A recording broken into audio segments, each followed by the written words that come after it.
kasebo chato no demu no ye de ebesomo na aseda enko enfama this way chocolate drink ni ohia no se no a ene wonsu ohia special ice of so special range of drinks. First point, best assurance. You to nchine ka ho bi. Wonyina ebu echidem na nwumire ye de adwa kasebo ye de eba besomo na nsem bi betodwa nondu kasebo mu bi ene se West African penifo hia Ghana asia mo egusu asasa adwen afa enyinamunkania eho atuate asita gekuo no atu atie no aban aye ne se busum ye wiye enya de sita gekuo ni ma obitwa wonka ne ko ni penifo team so waye crowd enkosi se aban bitwa wonka de onko kira de National Food Supplies HSA aban de omonka na saban hwe ntua mo de a ombeko Education Ministry no mo akotra hono adesenadi akọ ede ama aban so onye no betimi bi anfa mwa enfamaja gas fango ho sem kai o Ghana enkoyie we kan sama hodo asin konwa arebe sommo nkomodi ekawon ebi akenkanfo ye me David ofori safo meneminya Sadat Mohammed yebo awura ensem no emu enyina mun kanea eho bo e ade a ekosoro pa nye Ghana nko West Africa nyina eno nam so amampenifo a wo kan bi wo mu wo efri West Africa ma ho do abehyiemu e wo man Ghana mu a wo sasa adwen afa ho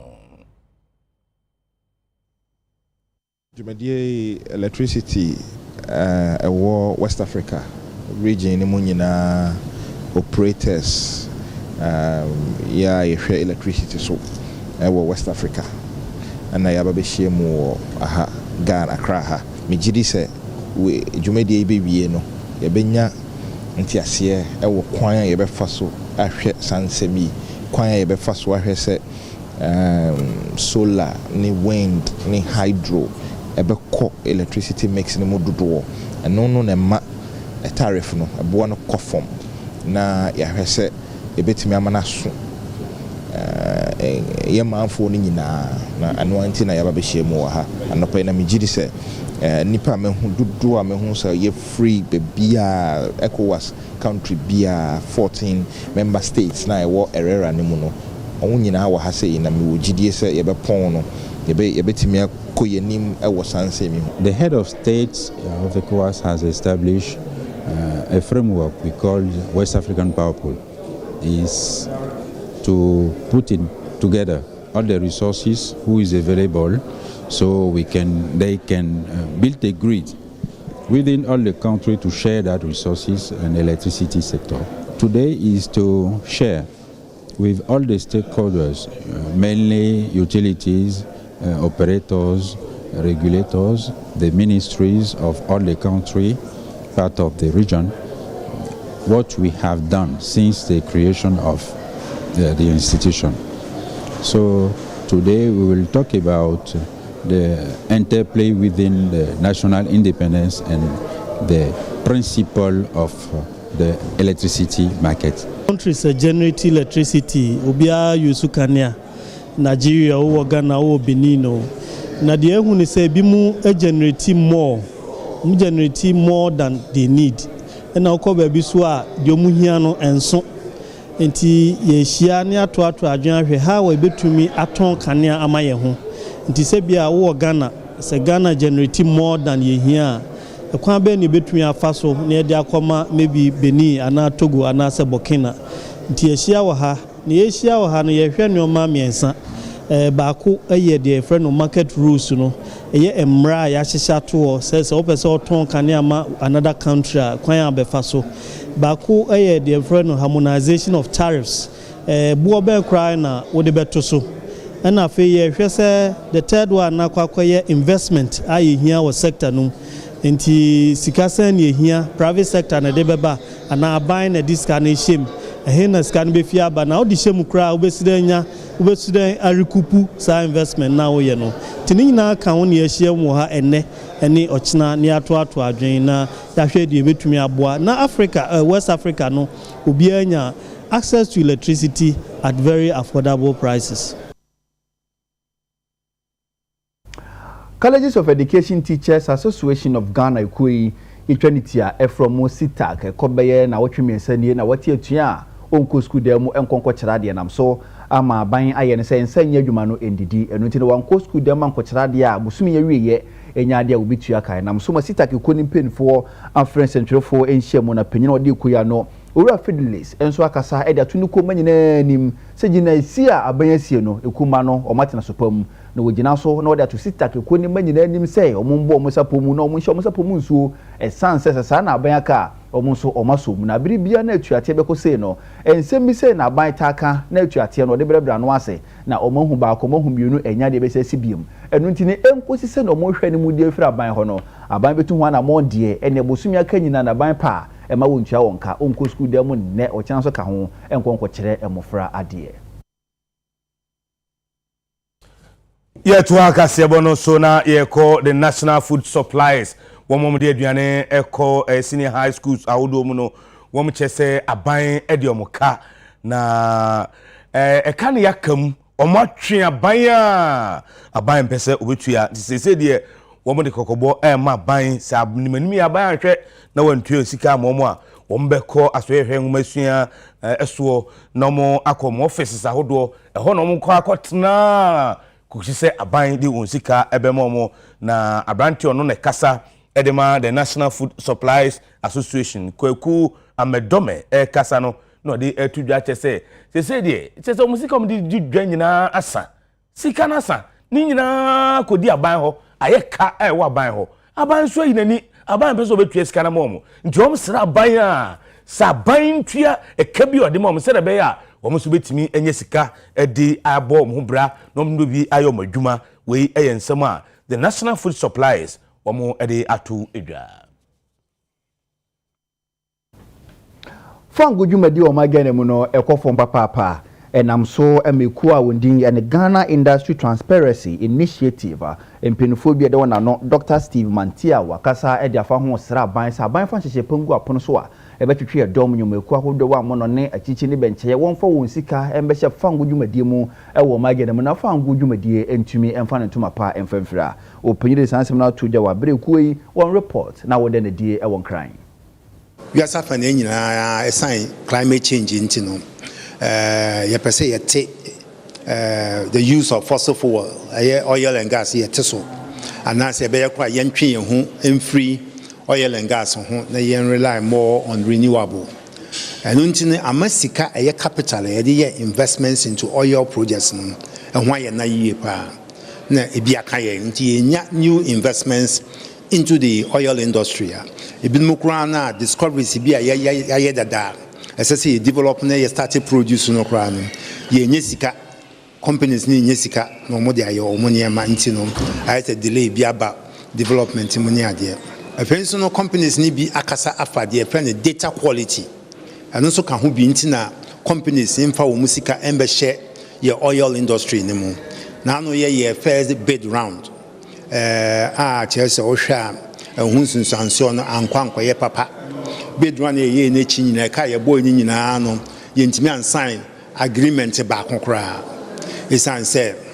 companies ni bi say the data quality no our form kakra to do na ye 2D na we are suffering na data quality ya na oil companies no e dey adwuma no 3D nti be hia say be investments na ye upgrade ye data no se na be ya kono ama investors no omosika ba be share dwumedie no na we nyina ye niema megidi say aban enim nti yen EITI no hwe ye report no mu a ye sen esisu bio abo aban koko se ehia pa se ntempara no ometu sa nyeme ya namo na amagana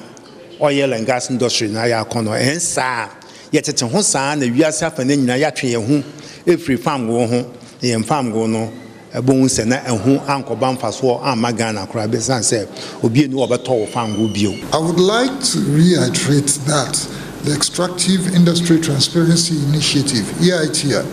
continues to be a global benchmark for assessing how well natural resource dependent economies are doing in unleashing the development potential of resource extraction. The initiative is hinged on the principles of transparency, accountability, and participation of citizens in the decisions around resource governance, including spending options. The government of Ghana since 2003, when the country acceded to the initiative, has demonstrated its commitment by providing budgetary support to the implementation of the initiative. Aban de nhye bia ba no buama yetimi edua nnuane awodo na man Ghana enya aduane di planting for food and jobs na eno na General Secretary the General Agriculture Workers Union Owura Edward Karwa ede atodwa achese ohwese nhye na phase 1 no ntwaye papa enam kwan amfa so hyase no ahyase no anko yikura. To improve our food security, we are implementing the Enhanced Planting for Food and Jobs Phase 2. Through this program, we introduced the input credit system and adopted technology-driven platforms, enabling farmers and value chain actors to operate transparently and efficiently. Na kwa humasika fotosanfo oduminyafo Mohammed Amin Adam okenkan ye no na amachochorofo edema General Agricultural Workers Union ikuno already where the career echirimu say sa na tie de na planting for food and jobs no se bimpeduasa emfaso amaso esanse yentimenya planting for food and jobs na na mabunu enya adwuma nye ukodwa so aduane body dindin na enya planting for food and jobs no de he ene ye no Ghana ha no. What as an ordinary person and looking at the objectives, how will you assess a program? It matters not what is put on paper. What matters to the consumer and the ordinary Ghanaian is being able to afford the food in the market. That is how we can say, oh, the program is successful. We had a very serious concern about that. But we wanted the minister to focus on the areas that we spend our Plan for Food and Jobs money on. That is maize, rice, and soya. Unfortunately, those ones were not doing well. The plantain that you did not spend money on was rather doing well. For about 3 years, food inflation has been a major cause of national inflation, up to 50%. So again, if you want to address national inflation, address food inflation. When you are able to bring down food inflation, national inflation will also be brought down. The Planting for Food and Jobs Phase 1 has not met the objectives that it has set for. If today we ask how many jobs have it created and how are those jobs, it will certainly, no one is telling us about that. And what you know, already where the career as I say, planting for food and jobs, Netosum, you know, abano, apa hontomano, Sebe ya, Gisabani Sunyadie, the Edicano from Swebuno, or Yensi, no who say, Netosum, you know, some from Sono and Sign Embabeam. The Phase 2 is not going to solve the problems that we encountered under Phase 1, or to deliver enough food for Ghanaians. In fact, it's the objective rather than just the challenges. It's the objective, hasn't met its objective. And like I indicated, there were two main objectives. The Phase 2 is not going to solve that. Because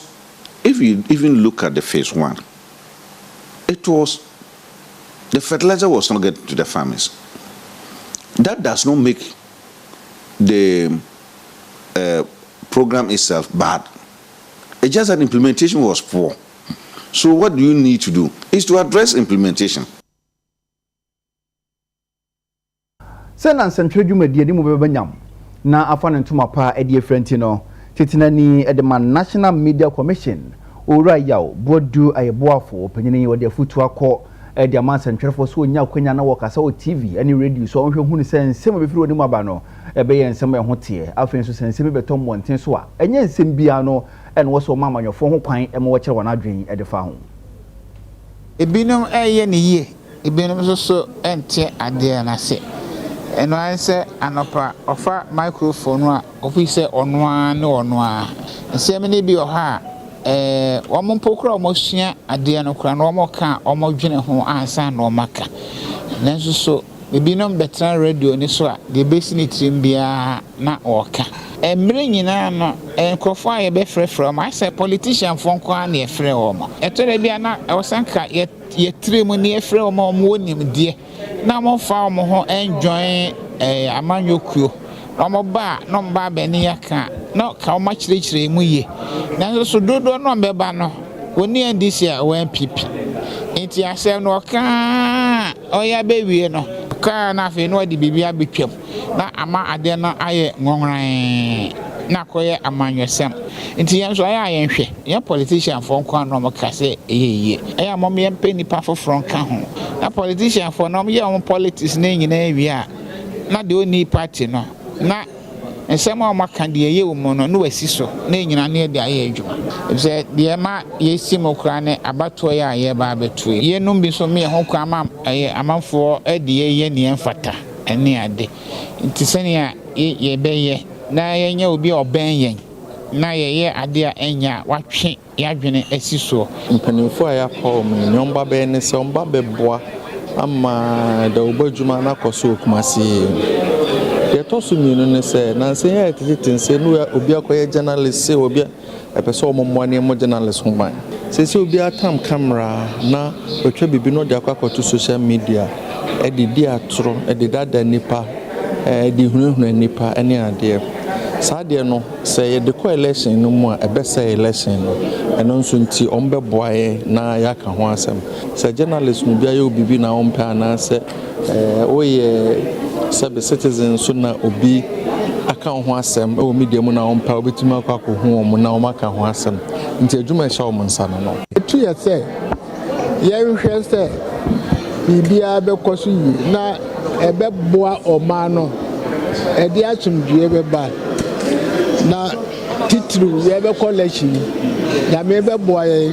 na election na ko yi e be ko yi na gina ye titru ensempre force asem a wo ka no wudi ka hwehwem na hu se de wo ka na ye no kre ansa na waka awie kasebo no asi kasebo na sisi no ko mu atene David Ofori Safo Bongo Difara edin penfo besi konya na wadwendwene Ghana ho nyi wafidie ni mfiri ha etwe ho abasisi a